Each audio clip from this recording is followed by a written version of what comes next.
Hey folks, welcome back. Around 3 months ago we had another community poll, which is something that I do on my community tab, I don't know, at least every 6 months. I would like to say more frequently, but probably not. And I do these for deck reviews, and I usually put up about 5 decks that you can select from. Like I said, it's been a while, but as you can see from the title, the Wild Unknown Archetypes deck 1. So I'm here today to talk about my experience and use with this deck, what I love about it, things that I perhaps don't love about it, the usual. Also, unless I state that something was sent to me for review or as a gift from a creator, please assume that I either purchased it or, you know, it was on a birthday wish list, like it was something that I have brought in or my loved ones have brought in for me. Before we dive in, I just want to note, if I sound out of breath occasionally, I'm having some breathing stuff today, some of my conditions have flared up. Just ignore me and hopefully I don't sound too breathless. I'd just like to talk about archetypes for a moment as well, because for me, archetypes can be as much a psychological frame of reference as, say, an animistic one. And that's me kind of pulling from things I work with. I see archetypes as a name for this energetic experience, a collective occurrence in nature, spirit, or consciousness, something that's familiar and a reoccurring concept. Things that essentially we've tried to conceptualize by giving them a name and a language to aid us. And so, of course, there are nuances and individual layers that we might experience or assign to an archetype, but there's also this larger web of commonality that weaves them together. At least that is my humble attempt at a concise description of how I understand archetypes, acknowledge and work with them. And also the emergence of a psychological and an animistic approach. As I've said recently, I don't believe these are at odds. Something that I have discussed in depth with my Patreons as well over there. It's no secret that I'm a fan of 𝗵𝗁's decks and artwork, although honestly, and perhaps interestingly, I know very little about her outside of this. I know what she shared in each of her guidebooks, and that's about as far as it goes. Our other world interests don't often seem to align as much, which is fine. That's not why I'm buying her deck. So it's interesting because I was reflecting on saying I'm a fan of someone's work, and I feel like it's an interesting distinction, which I will try and consider when I'm reviewing things, as it differs greatly from friends who create decks that I own to ones like this where I actually know very little of the person, and perhaps some of the decks I have, that person is no longer even with us. And then you've got the difference between a person and their brand, and mostly what I know of 𝗵𝗁's is through her brand of the Wild Unknown.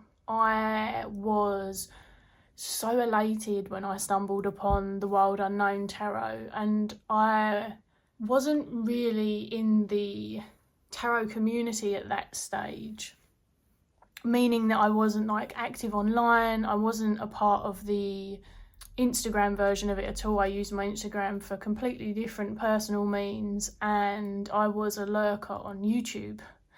And I remember finding it and being really blown away by how different that tarot deck felt to me in comparison to everything I'd known or seen growing up. And because I've been really kind of besotted with her artwork, at one stage I planned to own them all.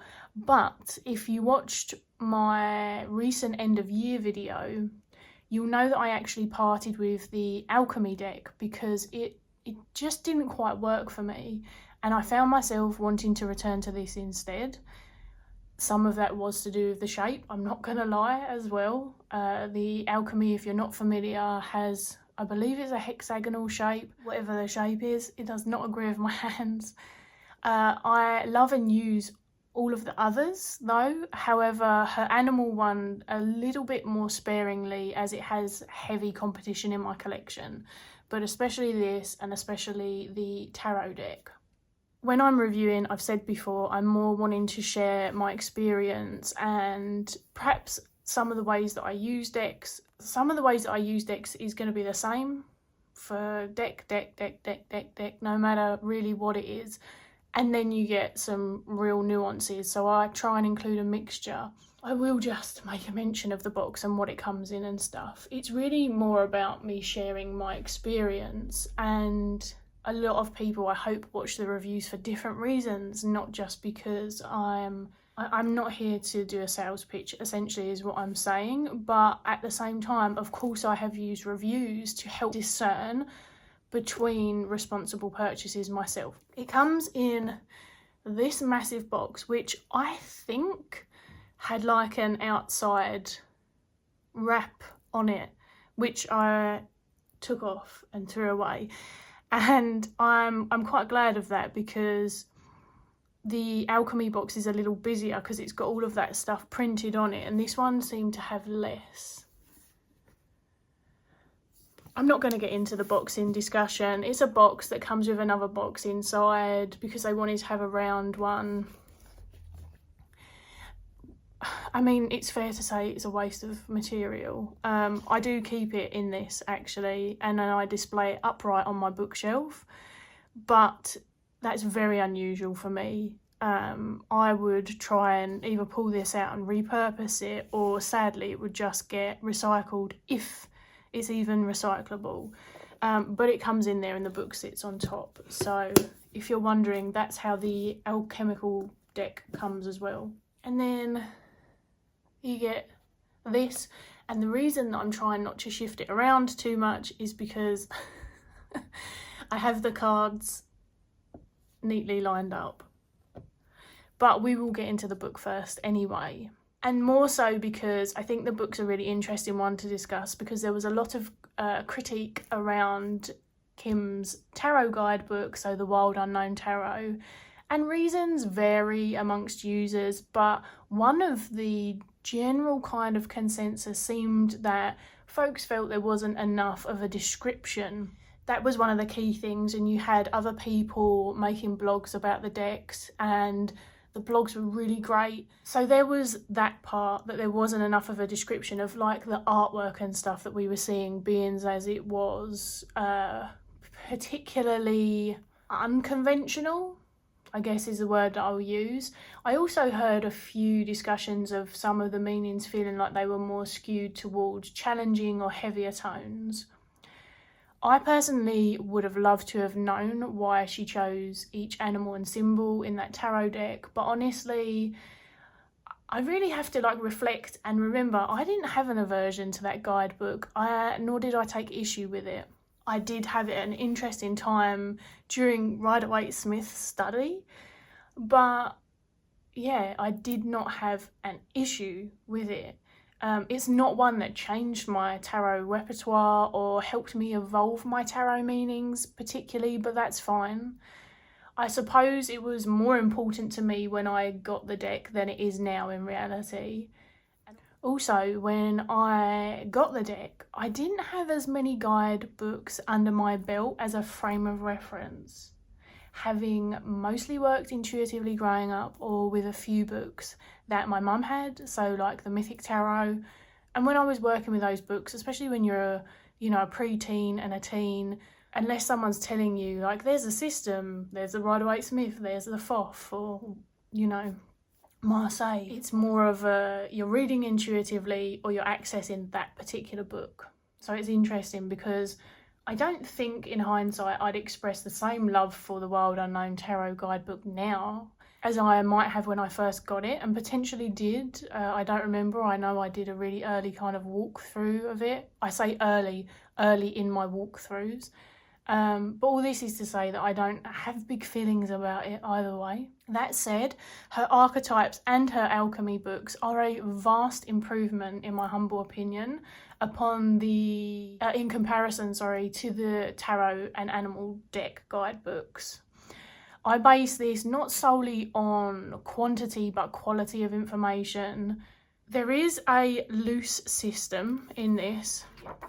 They're kind of like sections, conceptual sections that the deck is then broken into, and that is discussed. It's a really interesting introduction as well, because while, as I say, I'm not necessarily into loads of what the creator is, which is still evident in some of the things that she shares and she discusses or infuses in her work, there is quite an intimate introduction with some backstory that includes influences, references, and yeah, just some real life experiences all meshed into that intro discussion. So the ocean within the mountain, the sphere of influence, and awaken the archetypes, you kind of start moving into the deck.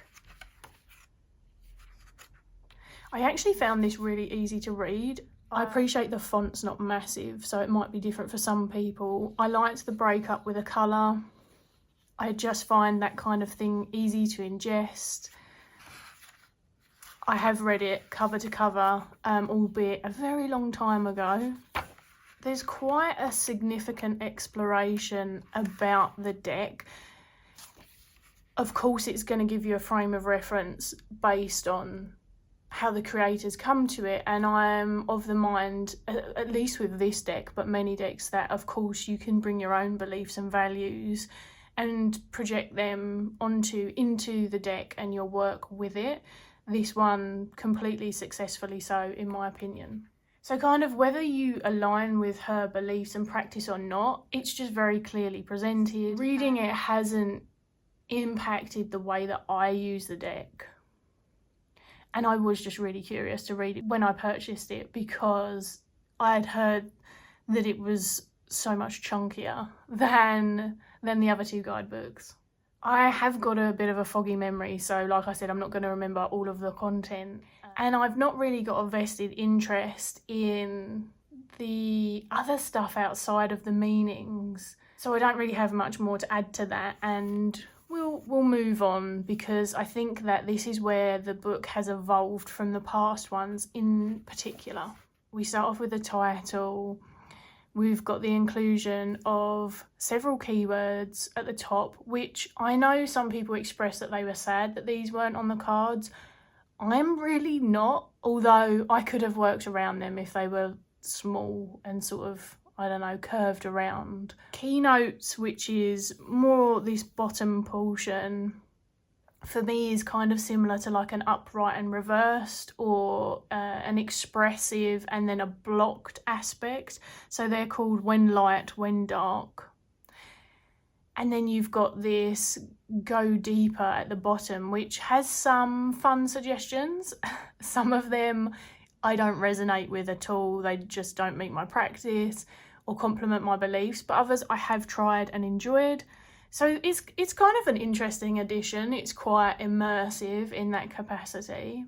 And then aside from the divination message, which you can see in the middle, there are like several sentences either side which expand upon the meaning, or I don't know, sometimes they feel prompt-like or like an invitation.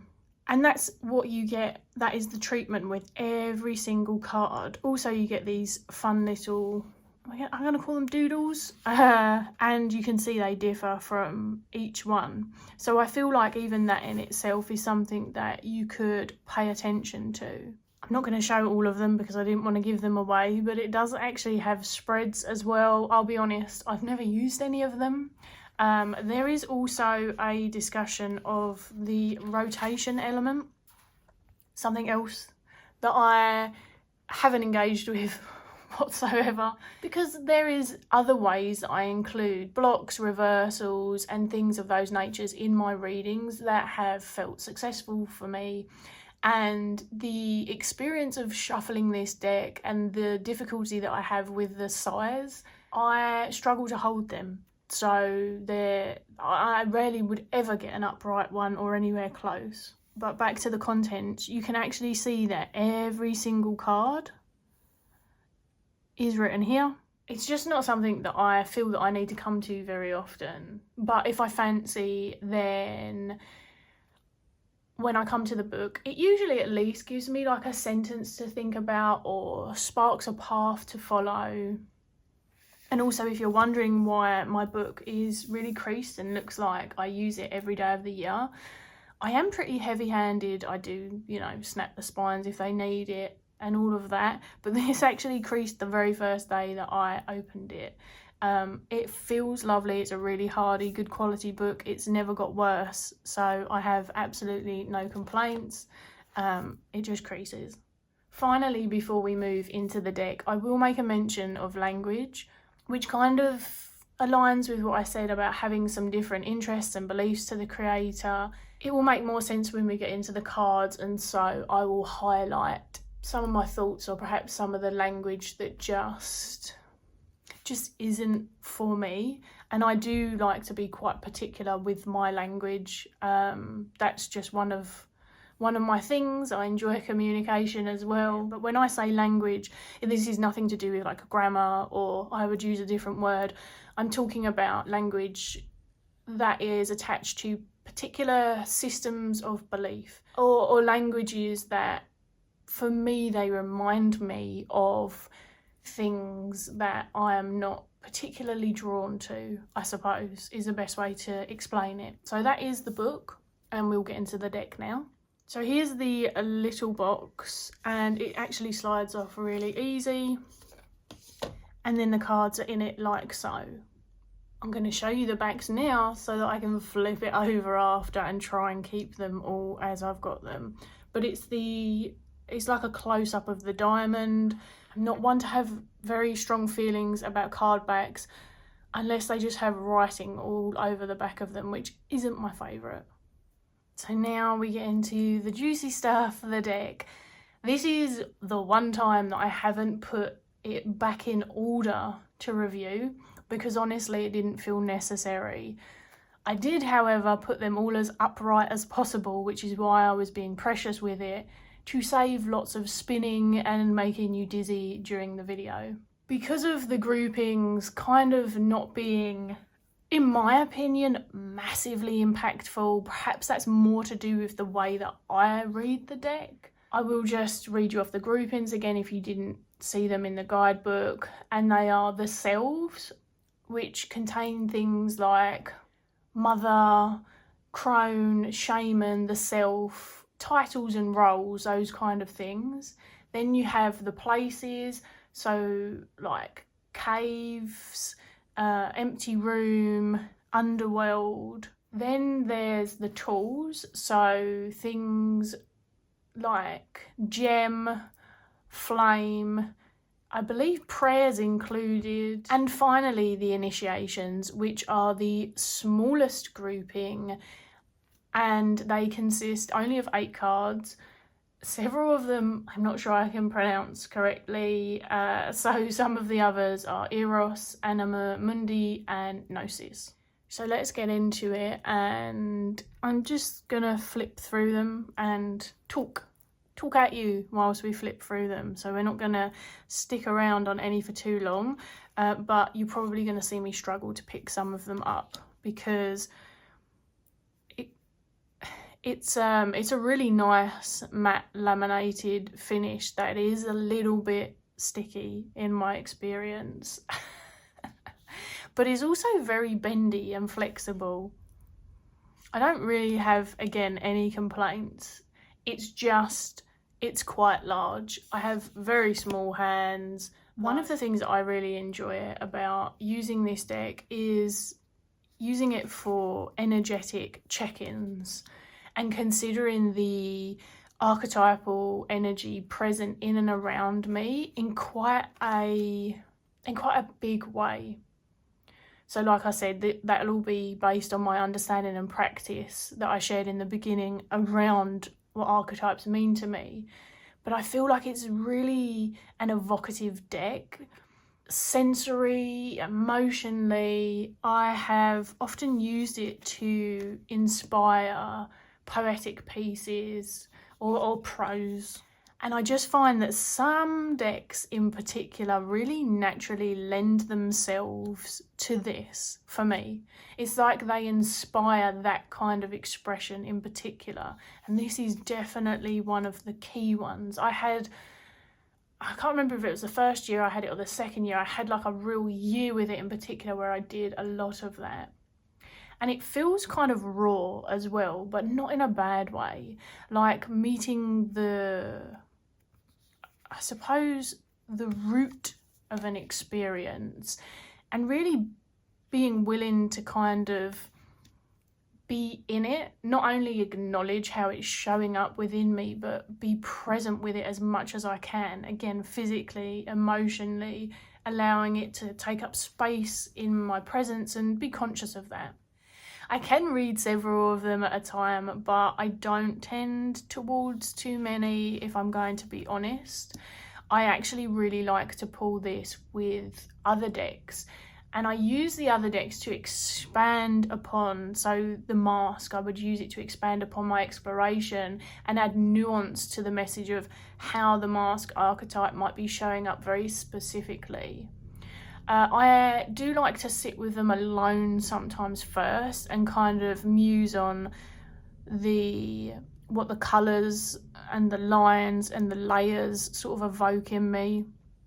Any sensations or feelings that come up initially first, and then, like I say, do the card expansion. But that is something that commonly I will do alongside that.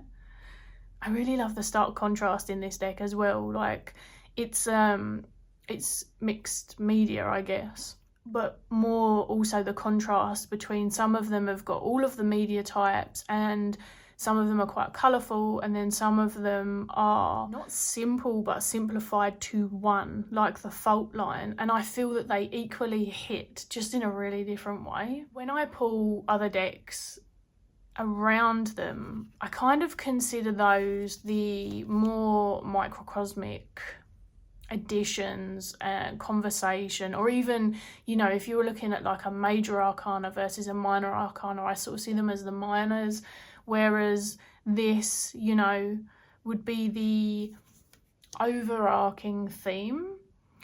Even when I've pulled it at the end of something, it's the bigger picture element or one of them for me. So as I say, I like to pull one or several and spend some time with them as well before moving on. And when I say spend some time with them, I don't just mean the initial bit where I hang out with a card and then if I choose to expand upon it or write on it, but it's actually one that I spend time with.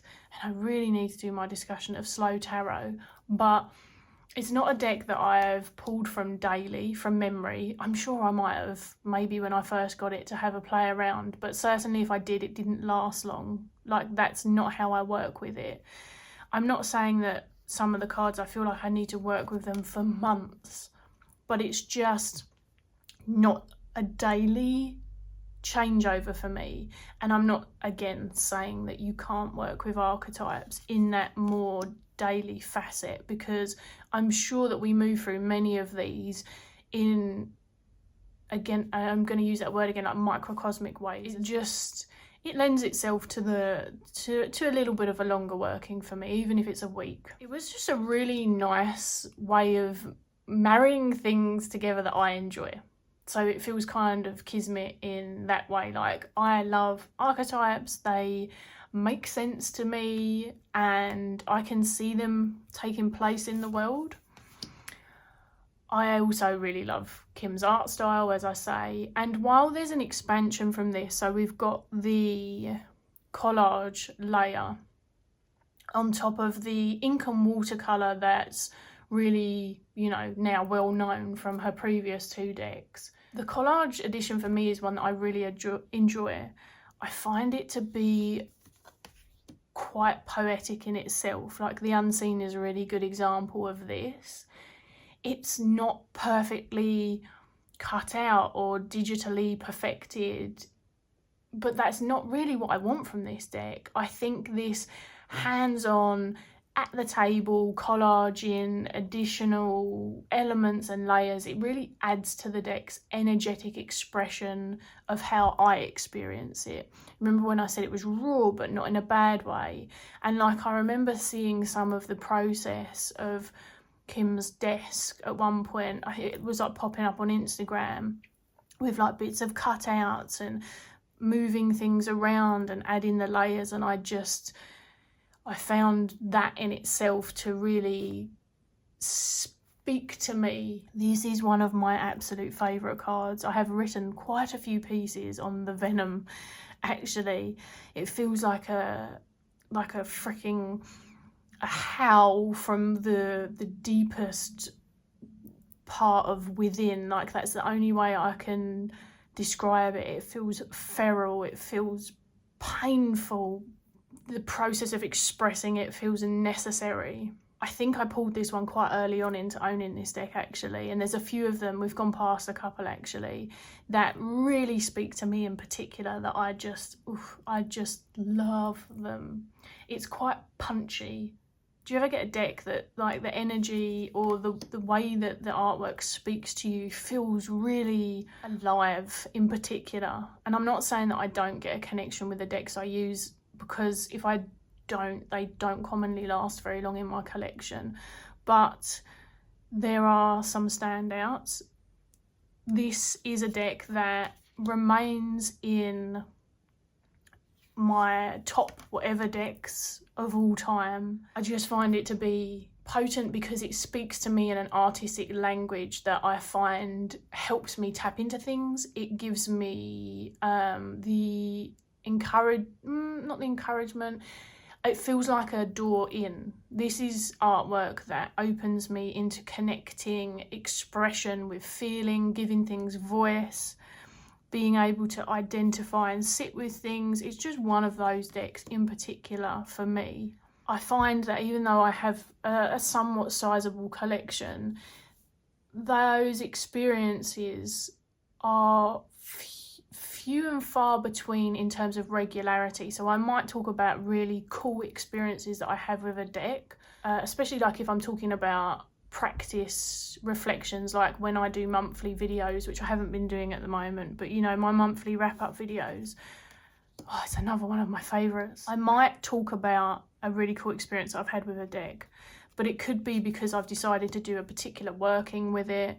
It could be the first time that that's happened, whereas this, it's the regularity of that makes it a deck that if I was going to cut down to 10 or whatever, that it would feel like a necessity deck in my practice, for as much as a deck can be a necessity, because they're not. Just to be clear. Although art very much is a necessity to me. And I think that is something that I do discern between. It's not so much the material, but if there were no art, no access to art, no experience of art for me, I would feel very differently. I find various expressions of art, not just visual, sound, written as well, I find them a necessity for me in terms of my worldly experience. But like I said, that's kind of separate from the material layer of it. Look at the healer.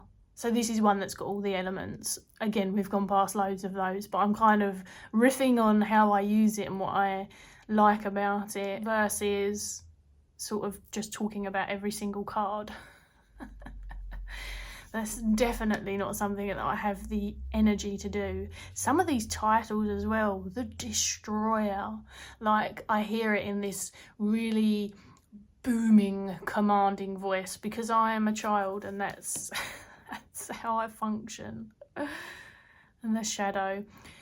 I will always love what feels like a very, very particularly conscious, and I'm sure that all artists are conscious of various layers of their art, but a conscious use of colour or the reduction of it, the retraction of it, shape and direction.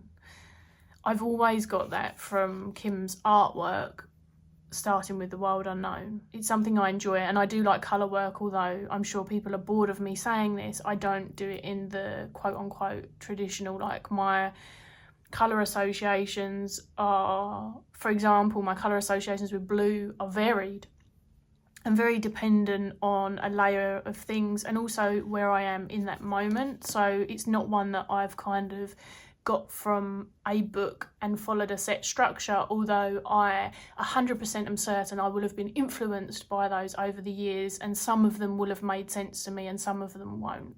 But yeah, it's essentially what I'm saying is it's an artistic yes from me, which is surprising as I can see myself not liking the raw form of collage in other decks. Although I do think there's kind of that element in the Lioness Oracle Tarot, however, very different styles.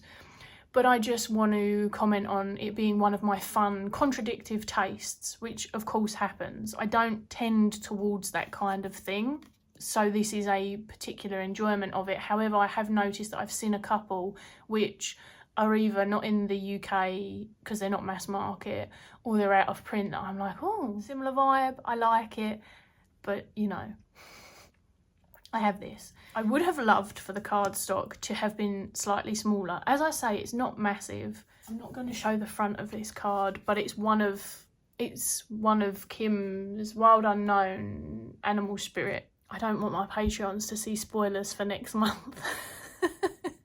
So I'm not showing it. But this is a traditional tarot, even though it's an oracle card. So you can see it's not, and then just seeing from the other side,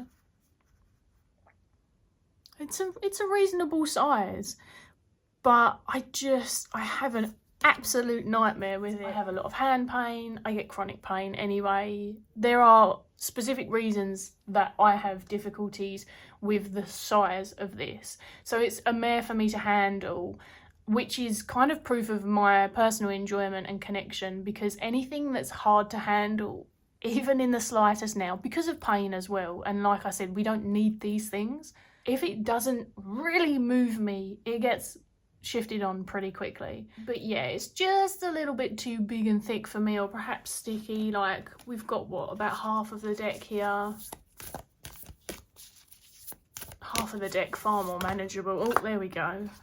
There are ways around these things. It's good quality, it holds up really well, it's got a lovely finish, it's bendy, it's really nice stock. But if it was slightly smaller, it would have been a sweet spot for me. So in terms of things that I haven't loved as much, that's one of them, because sometimes I end up with cards everywhere.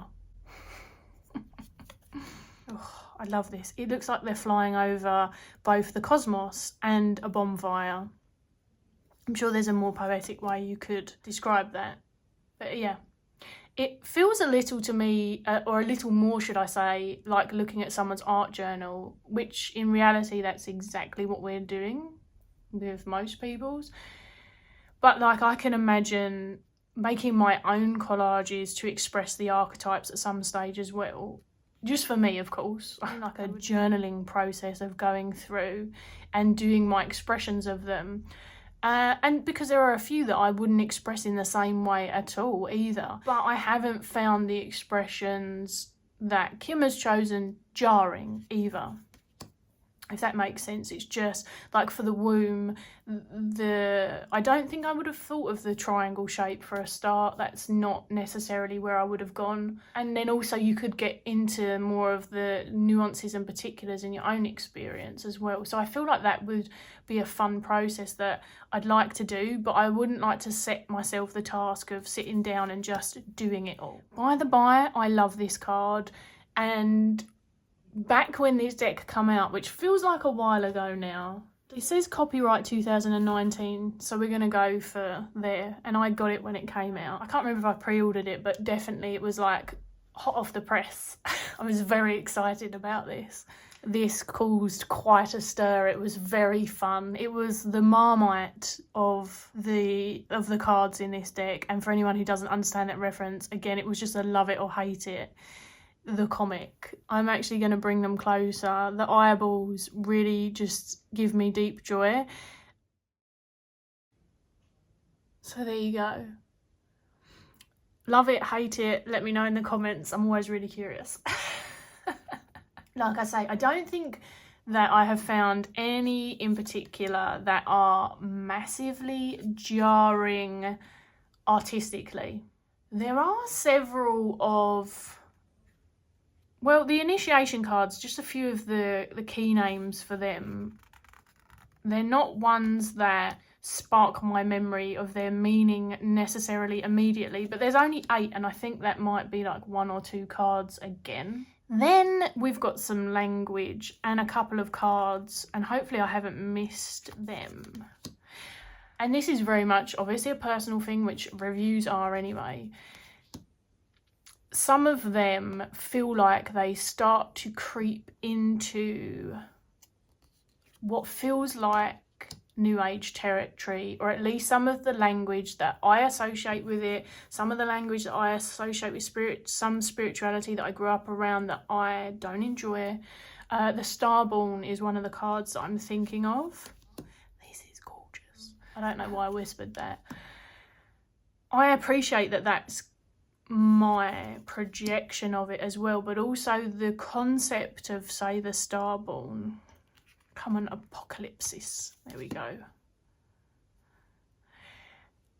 It's not a language that I would use. It's not a titling that I would use. And I think from memory of reading it, it might have been one where that sort of language was in its meaning as well. So like I said, I don't have to use the meaning, but I wanted to reflect on, there are some bits of the book for me that just don't hit for those very personal reasons. And some of that language, I really am okay if it's something you enjoy, and I'm very sorry if that's insulting. I just really don't enjoy it. It reminds me of a lot of genuinely unenjoyable experiences and harmful experiences I've had in some of those circles historically over my life, including when I was young as well. So I didn't have the capacity to like say, I want to opt out of this. It's that language that, like I said, because I have a particular projection, feeling, experience or association of it, I therefore wouldn't use it in my work. I wouldn't use it for fun. It's just, that's what I mean about I'm specific with my language in regards to that. Another favourite card. I really love this. It would not surprise me if people have had this tattooed left, right and centre though. It screams to me that people will have wanted this one in particular. I don't know why. The Shapeshifter is another of my absolute favourites, along with Venom, along with the animal. I mean, perhaps I'm biased as well, because clearly they are parts of my practice or expression that I really associate with. Some of the titles, the Mystic, neither here nor there, but the artwork again. The artwork always, and it's quite rare that I pull the very few that lean into those language reminders for me. Also, here you are you the last? No, not quite the last. It's not a language I would use. It's not that it doesn't make sense to me. It makes sense to me. The picture makes sense to me. I can get things from this, although I kind of then ignore that, and I can think about the layers of it.